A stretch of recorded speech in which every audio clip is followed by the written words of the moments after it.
আমি রানীগঞ্জ বিধানসভার বিজেপির প্রার্থী পার্থ ঘোষের স্ত্রী বলছি। আমাদের বিয়ে নিয়ে কিছু কথা বলতে চাই। 2015 সালে ডিসেম্বরে আমাদের বিয়ে হয়। তো বিয়ের আগে ওনার একটি ডিভোর্স হয়েছিল। ডিভোর্সের কারণ জানতে চাওয়ায় উনি সমস্ত কাগজপত্র যা কিছু ওনার ডিভোর্সের আমাকে দেখিয়েছিলেন এবং সেগুলো দেখে স্যাটিসফাইড হয়েই ওনার সঙ্গে আমার সম্বন্ধ হয়। আর 2015 সালে যথারীতি বিয়ে হয়। আমি যেটা দেখি বা জানতে পারি সেটা হচ্ছে 2004 সালে 2রা মে ওনাদের বিয়ে হয়। প্রাক্তন স্ত্রীর সঙ্গে ওনার বিয়ে হয়েছিল। আর তারপরে 2007 সালে, দুটো মানুষের মধ্যে মনোমালিন্য থাকতেই পারে, 2007 সালে ওনার স্ত্রী নিজের থেকে ডিভোর্স ফাইল করেন এবং ডিভোর্স ফাইল করার কারণ হিসাবে উনি বলেছিলেন যে উনি হাইকোর্টের অ্যাডভোকেট, বাড়ি থেকে দূরে থাকেন এবং ওনাদের মানসিকতা মিলছে না, ওনারা একসাথে থাকতে পারছেন না বা ওনাদের মানসিকতা মিলছে না একদম। এই কারণেই শুধুমাত্র উনি কিন্তু ডিভোর্স ফাইল করেন এবং পরবর্তীকালে সেটা মিউচুয়ালি ডিভোর্স হয়েও যায়। এই প্রথম আমি আমার লাইফের কিছু দুর্ঘটনার জন্য আজ আমি এই জায়গায় এসেছি। আর যে আমার এই দুর্ঘটনায় মেন মানুষ, সে আজকে বিজেপি প্রার্থী হয়েছেন, সেই জন্যই আমি আজকে এখানে দাঁড়িয়েছি। আমার দরকার, আমার নারী সুরক্ষা দরকার। আমার মতো প্রত্যেকটা মেয়ে যেন এরকম কষ্ট না পায়। আজকে শুধু আমি যে এই যে আমার এই যে জিনিসটা দেখছেন না, এটা কিন্তু আমার বাহির রূপ, আমার ভিতরে কিন্তু আমি একটা বান। আমাকে পুড়িয়ে ধুড়িয়ে ছেড়ে দেওয়া হয়েছে। কথায় আছে everything is fair in love and war. এটাই দেখা গেল ভোট যুদ্ধে।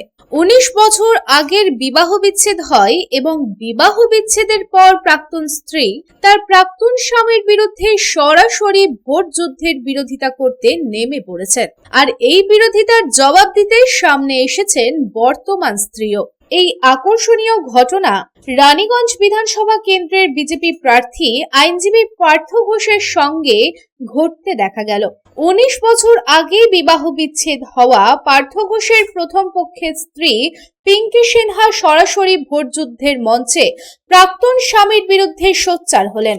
মঙ্গলবার রানীগঞ্জ শহরের নির্বাচনী মঞ্চে দাঁড়িয়ে পিঙ্কি সিনহা প্রথমে তৃণমূল কংগ্রেসের ঝান্ডা ধরে দলে যোগদান করেন। তারপর তার প্রাক্তন স্বামী বিজেপি প্রার্থী আইনজীবী পার্থ ঘোষের বিরুদ্ধে তার বক্তব্য রাখেন। পিঙ্কি সিনহা বলেন তার এই দশার জন্য পার্থ ঘোষ দায়ী, আর এই মানুষটাকে বিজেপি প্রার্থী করেছে, তাই এত বছর পর সরাসরি দলে যোগদান করে আমি তার বিরোধিতা করতে নেমেছি। এই প্রথম আমি আমার লাইফের কিছু দুর্ঘটনার জন্য আজ আমি এই জায়গায় এসেছি।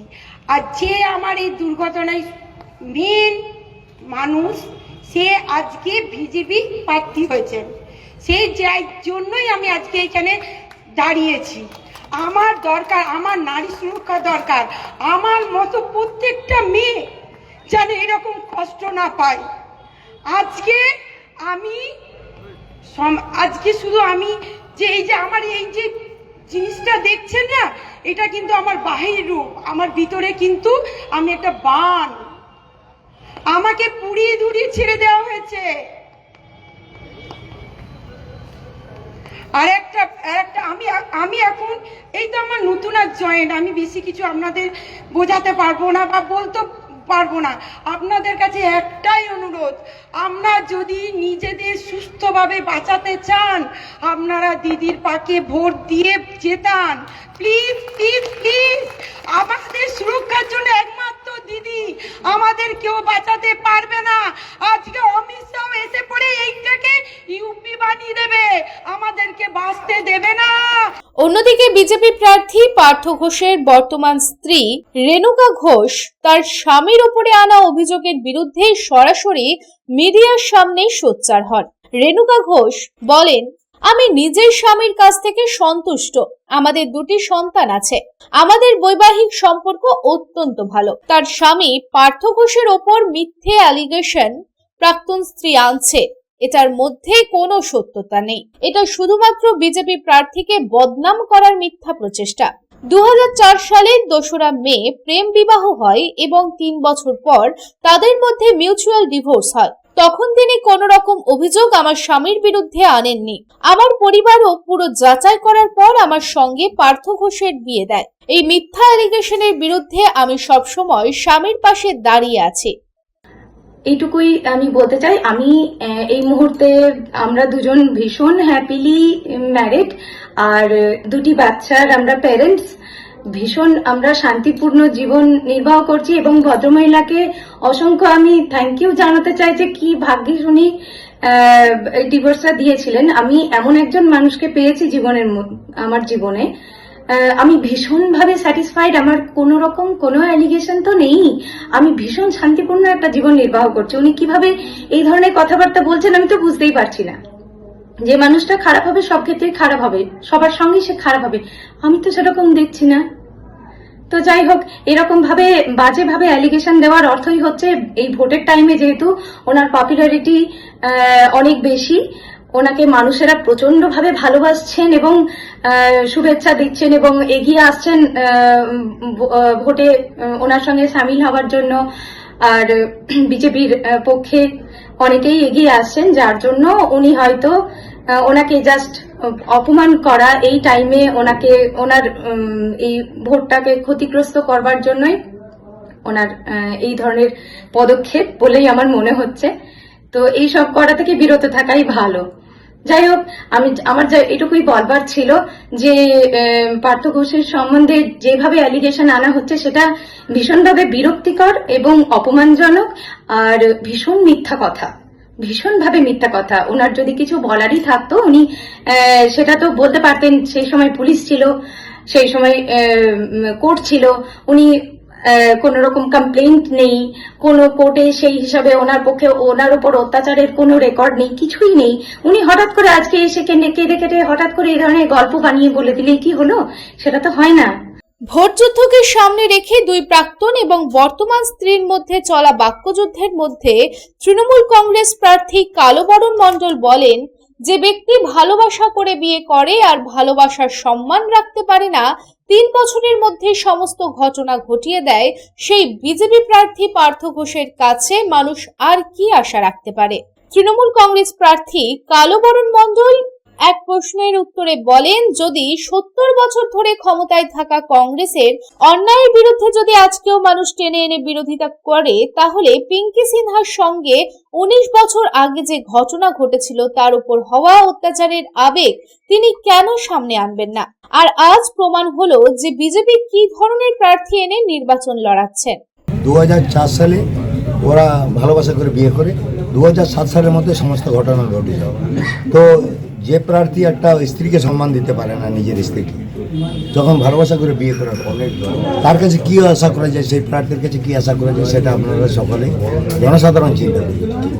দেখুন, 19 বছর 20 বছর যদি কোথাও বলা হয়, তাহলে আজকে বলুন না, কেন্দ্রে যারা সরকার আছে তারা 70 বছরের যারা আজকে জীবিত নেই, ইন্দিরা গান্ধী থেকে শুরু করে যারা জীবিত নেই তাদের সম্বন্ধে কেন বলানো হয়েছে? যারা জীবিত নেই তাদের সম্বন্ধে যদি বলতে পারে বিজেপি, তাহলে যে জীবিত আছে, যে সুযোগ খুঁজছে, যে কোনোদিন না কোনোদিন তার আমার প্রতি যে অত্যাচার হয়েছে তার বদলা নেব, সেই জন্য কিন্তু উনি ওনার ইয়েটা করেছেন। দেখুন, ভোটের ইফেক্ট করবে কি না জানি না, কিন্তু এটা বলতে পারি অবশ্যই যে মানুষের মধ্যে যে জনসমক্ষে একটা প্রার্থী বিজেপি কীরকম ক্যান্ডিডেট করে সেটা কিন্তু প্রমাণ হয়ে গেল। বিজেপি কীরকম ক্যান্ডিডেট চয়েস করে সেটা কিন্তু এই ক্যান্ডিডেট দ্বারা প্রমাণ হয়ে গেল। অন্যদিকে এই নিয়ে বিজেপি প্রার্থী পার্থ ঘোষ বলেন, এভাবে চক্রান্ত করে আজে বাজে কথা বলে ব্যক্তিগত আক্রমণ করা হচ্ছে। এটি যারা করাচ্ছে আমি তাদের ছেড়ে দেওয়ার পাত্র নয়। ভদ্রমহিলাকে টাকা পয়সা দিয়ে এইসব করানো হচ্ছে। তিনি মিউচুয়ালি ডিভোর্স চেয়েছিলেন, 2007 সালে ডিভোর্স হয় এবং সেটিই তার এখন আফসোসের জায়গা। 19 বছর আগের ঘটনা, সেটাকে নিয়ে ইস্যু করা হচ্ছে। ব্যক্তিগত স্বার্থে রাজনৈতিক মঞ্চে এই কথা বলা হচ্ছে। আজ এটা করার জন্য 10,000 ভোট অ্যাড হলো। আপনারা জানেন যে আজকে যে ঘটনাটা আমি দেখলাম, আমি তো প্রচারে ছিলাম, আমি এখনই খবর পেলাম, আপনারা বললেন তো আপনার সঙ্গে বসে গেলাম। এটা হচ্ছে মানে তৃণমূল কংগ্রেস যে এখান থেকে জামানত জব্দ হবে, তার হচ্ছে এটা একটা হচ্ছে ফার্স্ট স্টেপ।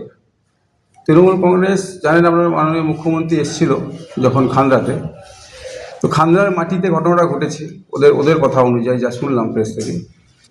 তো খান্দাতে যখন এলো, আমি শুনেছি যে মাননীয় মুখ্যমন্ত্রী নাকি 3 দিন ধরে লোক লাগিয়ে আমার বিরুদ্ধে মঞ্চ থেকে কি বলা হবে সেটা খোঁজার চেষ্টা করছে, কিন্তু পাইনি।